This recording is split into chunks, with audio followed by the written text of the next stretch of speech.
Hi, this is Corey Johnston, and today's lesson is going to take place in the first half of the 20th chapter in the book of Proverbs. The 20th chapter is 30 verses long, so we're going to divide it in two, and that's one of the things we've been doing. So in chapter 19, we divided it at the 15th verse, so from the second half, we're going to briefly review what we covered in a previous lesson. The final half of the 19th chapter, there are 6 verses which speak of the need for discipline in children. The first of which is verse 18. Discipline your son because there is hope, but do not apply your soul to his destruction. So where there is life, there is hope, and children are an investment, and it's ultimately all about them. Everything we do is to gear them to continue civilization and uphold and affirm the faith that we give them. So in order to make them worthy heirs of what we have built and what we have given, it requires discipline, but not discipline for the sake of discipline, but discipline for the sake of improvement. There is educational and remedial value to discipline, and one of the marks of the fool is that he despises discipline. So, don't beat him, don't apply your soul to his destruction. I'm reminded in Ephesians 6:4, provoke not thy children to wrath. So there are definite warnings for taking this discipline to physical extremes that has deleterious consequences. Next verse, one of great wrath bears punishment, for if you rescue, you only have to do it again. So wrath is the cause and the effect is punishment. We often speak to the almighty wrath, and he afflicts punishment and chastening among people, and those he chastens is whom he loves. So it is always and only an act. He is capable of being loving even in his wrath. That is something no human can claim, but because the passage is perhaps applicable to humans, the same parallel principle, it's the same cause and effect. And if you rescue one who is you only want to have to rescue someone once. You don't want to have to repeatedly go back and do over and re-rescue. Eventually you're going to discipline them and let them live and learn with the consequences of their own mistakes. Next verse, listen to counsel and accept discipline, so that you are wise in your latter end. So discipline is necessary to build wise traits and instill wisdom in our children. The mark of the fool, as I already mentioned, is to reject and despise discipline and correction and all other terms synonymous and interchangeable with that. But it's all about making them wise in their latter end. So they have their whole lives ahead of them, and we have the formative years are truly set the course of their life. So if we want them to be wise in their latter years, we're going to have to discipline them now. Children cannot attain the lofty state of wisdom, but they can if we are disciplining them. That is beyond their age capacities, but if we instill a good, solid discipline for the sake of improvement, not for its own sake, they have a better chance of being wise in the latter days at the end of their life. Verse 25, beat a scoffer, and the simple is made wise, and reprove one who has understanding, and he discerns knowledge. So this is typically one of the ways you can differentiate between there are two varieties and components in which the verses of Proverbs are arranged, antithetical juxtapositions and completion of sentences. And usually the dead giveaway is and, but here we read of it's an antithesis. So we have the simple and the scoffer and the discerning and the wise, but a scoffer is one who he alternately translated as a mocker. This is one, and that word does come up in the first verse we're going to be covering in the lesson itself. It is one who treats trivially what they ought to take seriously and takes seriously what they ought to treat trivially. And the simple, Simple just means they have a blank slate. Their chief vice is gullibility, but from that foundation, we can instill in them the wisdom building blocks, and then they will eventually develop the trait of discretion and understanding or discernment. So next verse, he who plunders a father chases away his mother. If a son causing shame and bringing reproach. So there are definite do's and don'ts, not only governing the biblical governance of our relation as parents, but also as children. And this is why we discipline the children, because we don't want them to be disciplined by the law or the correctional system. So this is a clear-cut example of the child you do not want to raise, one who steals from his father and just alienates his own mother. That is the opposite of a well-raised son. And a well-raised son will not bring shame or reproach to the parents who gave them life and raised them. Final verse we're going to be covering is the next verse, verse 27. Cease, my son, to hear discipline. You will stray from the words of knowledge. So if we aren't continually refilling, and one of the words research, if you dissect it, research is to search not only once, but to repeatedly search. So we have to keep researching this book and searching it over and over again in order to uncover its hidden gems. But if we give up, if we turn discipline to turn to the other side, we will stray from the words of knowledge. So discipline is a reminder that is necessary even in our adult age. Occasionally we need correction and rebuke and discipline. So one of the added benefits of externally disciplined, because a child is not self-disciplinary by nature or inclination, is that they may develop the trait of self-discipline, because we don't want them disciplined by this penal system or anything else. Now, this is the actual lesson itself, the first 15 verses of the 20th chapter in the book of Proverbs. The opening verse of which reads, wine is a mocker, strong drink a brawler, and whoever is led astray by it is not wise. So wine and strong drink, we can differentiate those between wine and hard liquor. Wine is a scoffer that tells it itself is a scoffer, and one who drinks the wine will become a scoffer by drinking it. They're going to treat trivially and take seriously. It is the source of many fights when people take seriously or personal insults that leads to boiling tensions in the room, and eventually that breaks out into brawling or fist fighting, which is precisely what we want to avoid in social scenarios and situations. But there's a Japanese proverb. A proverb is a literary device, which is a pithy saying of condensed wisdom. And the Japanese proverb is, first a man takes a drink, then the drink takes a drink, then the drink takes the man. So alcohol is a stronger force than us. We want to, the Bible doesn't anywhere mandate or command complete and total abstinence, but it does always speak of drunkenness as a sin. So we can control wine and strong drink at moderate levels, but don't get drunk, because there's going to lead to a whole host of ruin, devastation, and hurt. Maybe not today, but certainly tomorrow. And it is a mark of foolishness to be led astray by wine and alcohol. Now, alcohol can make good people do bad things and make smart people do stupid things.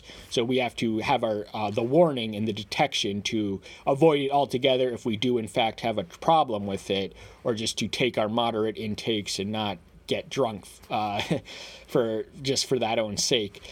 The dread of a king is like the roaring of a lion. Whoever provokes him sins against his own life. So Solomon is writing from the vantage point of a royal ruler. He was a king. That was his occupation. That was his vocation. That was his life. That was his identity. And as such, he reserved the right to, respond in wrath to those who had offended him. And the dread of a siren is comparable to a roaring of a lion. The lion is the mightiest of all beasts. It backs not away from any challenge. We read in the 30th chapter of Proverbs. So by connection, the king is the mightiest of all men. He backs not away from any inferior subject. Not necessarily inferior in quality or substance, but inferior in rank. And to provoke him is a sin against his own life. Absolute monarchs did have the power of life and death over their subjects, so you didn't want to provoke him unto execution. Was something that Solomon would have resorted to only when completely necessary, but other kings such as Manasseh, the wickedest king in Judean history, the streets were filled with blood from his own rapacious, sadistic murdering, really. For a man to cease from strife is esteem, but every fool burst out. So to cease from strife, that means they were once inclined from strife. Now they have turned the other way. That indicates a repentance, the term of which comes from a Roman military term to do an about face or a 180-degree turn. So if one is able to who formerly struggled in seeking strife but has ceased from strife, that is an esteem, that is the crown of repentance. But every fool burst out, they just can't help themselves. They got to get excited and violent and volatile and everything else whenever something comes their way. They're just going to treat it foolishly and burst out into strife and violence and commotion. The lazy one does not plow after the autumn. At harvest time he inquires. There is none. So I know we're not an agricultural people, at least most of us in 21st century America, but Solomon was writing to an agrarian people, an agricultural audience. There are seasons in which one reaps, and seasons in which one sows, seasons in which one plants, and seasons in which one collects. There was a time and a place for everything in the year to... That reminds us of Solomon's third chapter in the book of Ecclesiastes. But the price for neglecting to plow after the autumn, that was when you had to do that division of labor in the work, was to starve yourself. So it's lazy people. He has nothing kind to say about lazy people, and some of his statements about them are quite humorous and always insightful. Counsel in the heart of men is like deep water, but a man of understanding draws it up. So counselors, we're going to be confronted with a variety of counselors, each with their own quality. That's where this trait of discernment comes in. We have to weigh and judge and assess the bad advice from the good advice. Solomon certainly did as a royal ruler.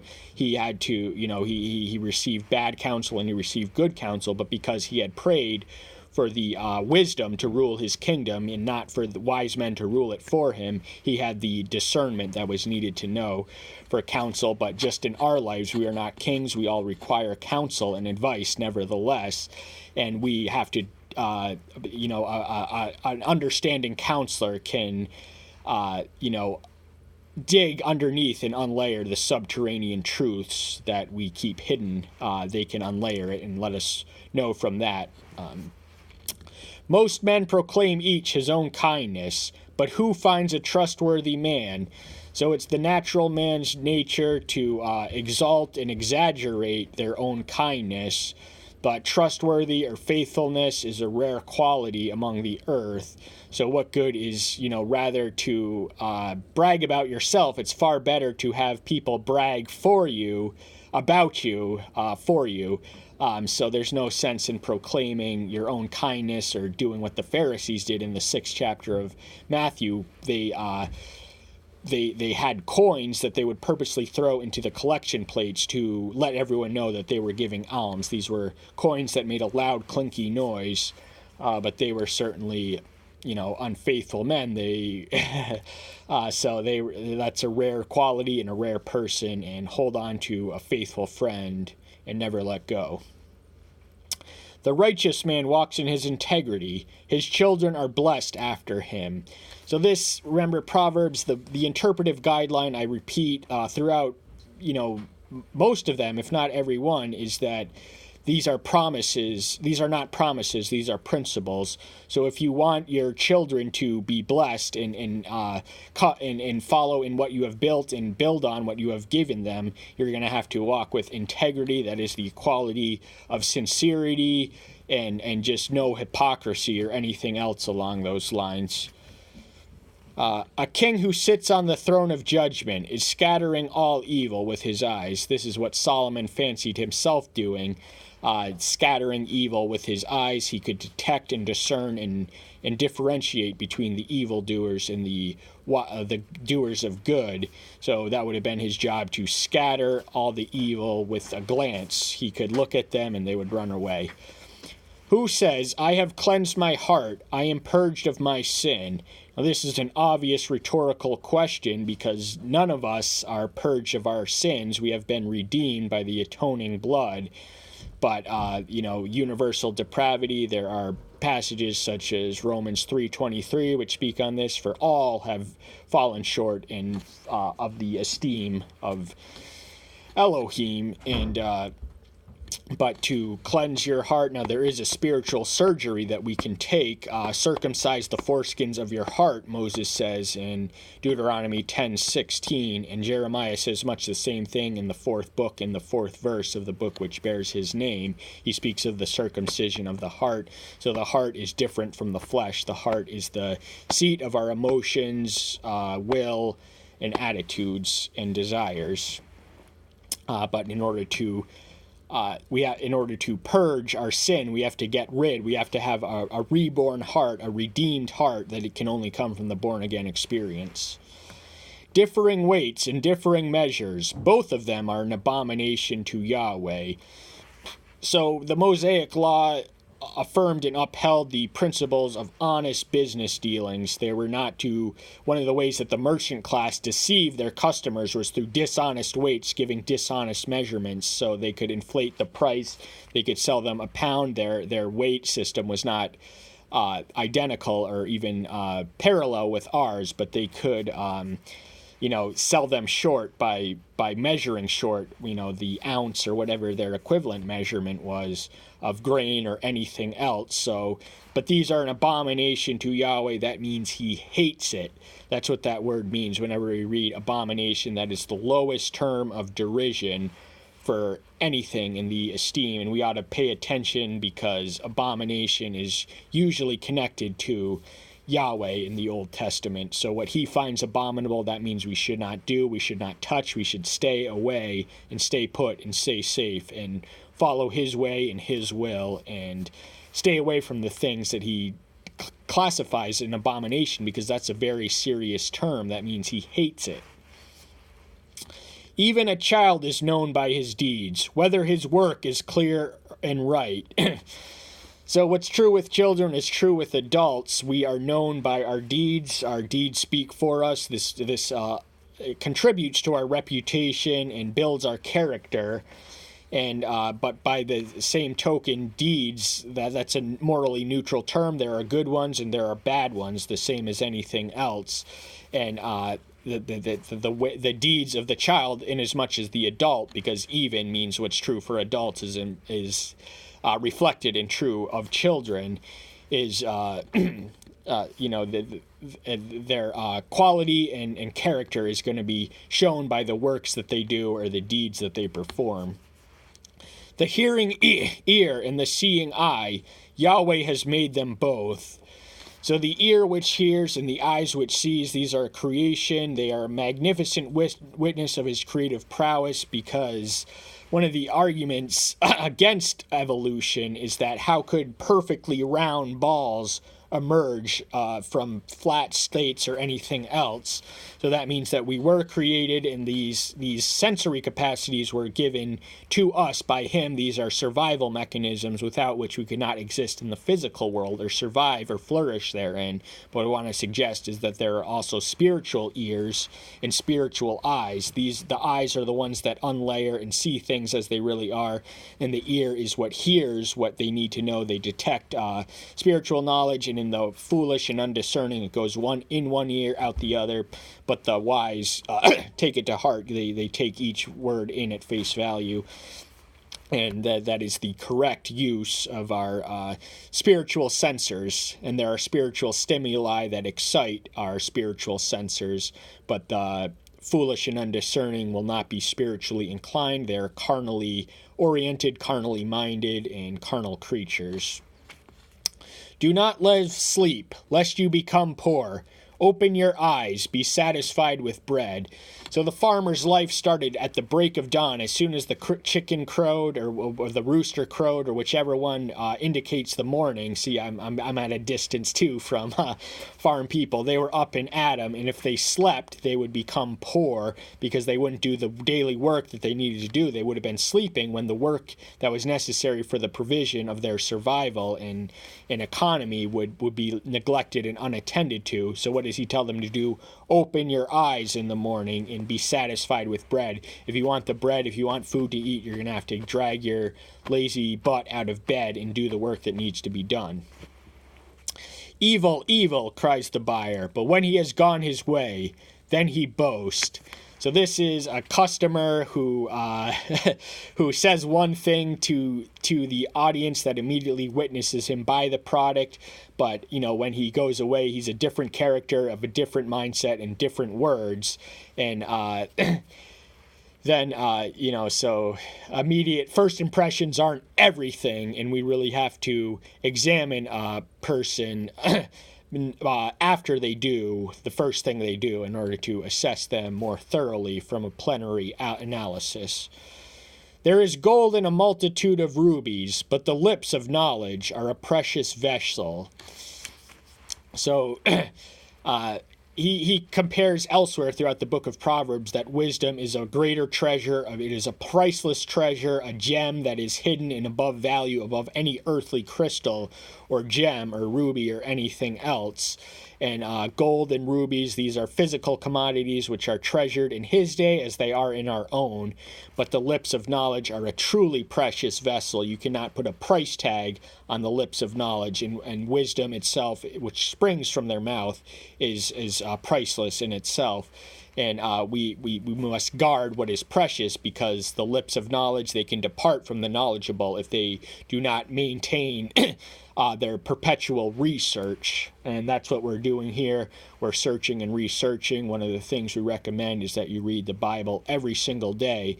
And the least intimidating systematic formula I can offer to baby believers is read a chapter of Proverbs every day. There are 31 chapters in the book of Proverbs. More months in the year have 31 days in them than anything else.